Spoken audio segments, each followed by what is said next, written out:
2 minutes pour comprendre aujourd'hui les bains de bouche. Je suis avec Karine Laurent, vous êtes pharmacienne. Alors des bains de bouche, il y en a plein de sortes différentes. Hein. Rien pour les aftes, la laine fraîche, l'antibactérie, la plaque dentaire, le tartre, les dents blanches. Il y en a qui combinent le tout.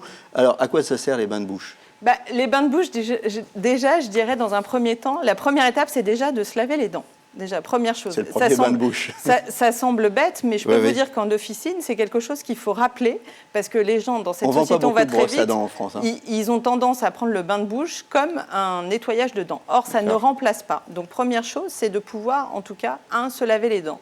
2, sur l'utilisation de bain de bouche, il faut bien évidemment, au regard de l'objectif et des besoins, de pouvoir prendre un bain de bouche adapté. Si c'est parce que vous avez des aftes, on va être plutôt sur un bain de bouche antiseptique. Si c'est pour la laine fraîche, comme vous disiez, on va plutôt aller sur un bain de bouche à laine fraîche, etc., etc. Et quand on le prend, il faut aussi laisser le temps au bain de bouche d'agir. C'est-à-dire qu'il faut le laisser au moins 30 secondes, dans la bouche. Hop. Voilà.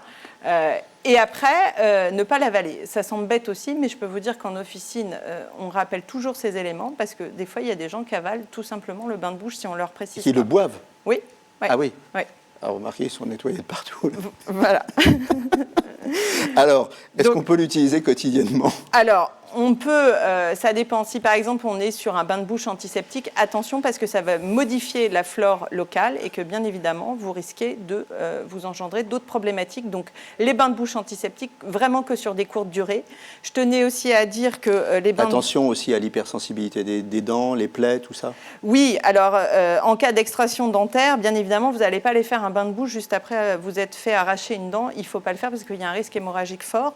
Et puis pour les enfants, attention, pas de bain de bouche, c'est en moins de 7 ans, on n'en fait pas, et entre 6 et 12 ans, c'est sur la surveillance d'un adulte.